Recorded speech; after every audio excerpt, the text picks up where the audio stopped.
জনগোষ্ঠীয় দূষিত অঞ্চল দুটা তিনিটা ৰাজনৈতিক দলৰ প্ৰাৰ্থী আছে, তাৰ মাজত আপুনি ওলাই আহিছে, কিয় ওলাই আহিলে আৰু কি দেখিছে ৰাইজৰ মাজত সমস্যা? ৰাইজৰ মাজত সমস্যাটো বহুতখিনিয়ে দেখিছো আৰু আজি মোৰ গোটেই ডিমৰীয়াবাসী ৰাইজ 14টা সংগঠন মিলি আৰু অসমৰ ডিমৰীয়া ৰাইজ আছে, খিলঞ্জীয়া ৰাইজ আছে মোৰ লগত, তাৰে সাহসত মই আগবাঢ়ি আহিছো। নিৰ্দলীয় হিচাপে কিয় খেলিলে আপুনি?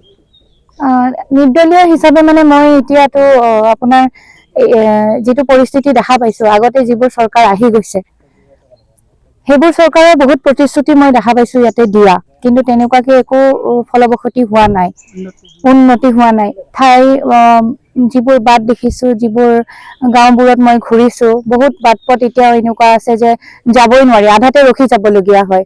কিছুমান জেগাত মাটি বাৰীৰ সমস্যা বহুত আছে, পানী দূষিত, তেনেকুৱা বহুত সমস্যা মই দেখা পাইছো আৰু সেই সমস্যাবোৰ চাই মই এতিয়া নিৰ্দলীয় হৈ উঠিছো। চাওঁ, মানুহৰ ভোট, ৰাইজৰ ভোট, যিহেতু ৰাইজৰ আশীৰ্বাদ আছে, খিলঞ্জীয়া মানুহৰ আশীৰ্বাদ আছে, কেনেকুৱাকে আগবাঢ়ি যাব পাৰো। যুৱচামে যথেষ্ট নিৰ্ণায়ক ভূমিকা গ্ৰহণ কৰে হয় ইলেকশ্যনত, কেনেকুৱা সমৰ্থন দেখিছে? মহানগৰীৰ যথেষ্ট অংশ ডিমৰীয়া সমষ্টিৰ অন্তৰ্গত, কিন্তু মোৰ লগত আছে সংগঠন, দল সংগঠনবোৰ আছে, খিলঞ্জীয়া মানুহ আছে, গোটেইখিনি আছে আৰু তেওঁলোকে মোক সম্পূৰ্ণৰূপে সহযোগ কৰি আছে। সমূহ ৰাইজে মোক সহযোগ কৰি আছে আৰু নতুন চামেও মোক সহযোগ কৰি আছে। তেনেকুৱাকে কিমান আশাবাদী আপুনি? মই আশাবাদী, মই বহুত আশা কৰিছো আৰু যিহেতু মোৰ লগত ৰাইজ আছে, খিলঞ্জীয়া ৰাইজ, বিশেষকে ডিমৰীয়া ৰাইজ, আৰু সকলোৰে আশীৰ্বাদ মোৰ ওচৰত আছে কাৰণে মই বহুত সাহস কৰিছো আৰু কনফিডেন্টলি মই ক'ব পাৰো যে মই ইয়াৰ পৰা জয়যুক্ত হ'ব পাৰো। যিহেতু 14টাকে দল সংগঠনৰ নেতৃবৰ্গ ইতিমধ্যে আপোনালোকে এগৰাকী প্ৰাৰ্থীক আপোনালোকে সন্মতি প্ৰকাশ কৰি পেলাই তেখেতক উলিয়াই আনিছে, এই ক্ষেত্ৰত কি বুলি ভাবে, কেনেদৰে আগবাঢ়িব অহা সময়ছোৱাত?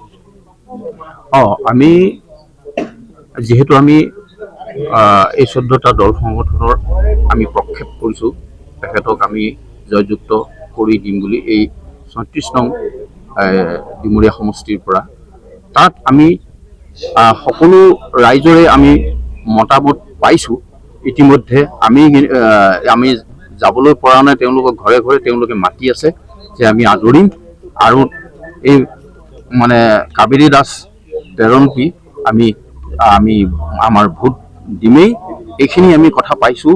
গতিকে আমিও দেহে কেহে তেওঁলোকৰ লগত লাগি সকলোখিনি মানুহৰ ওচৰলৈ গৈ আমি ভোট ভিক্ষা কৰি এই কাবেৰী দাস তেৰণপিক আমি জয়যুক্ত কৰাই নিম বুলি আমি ভাবিছোঁ।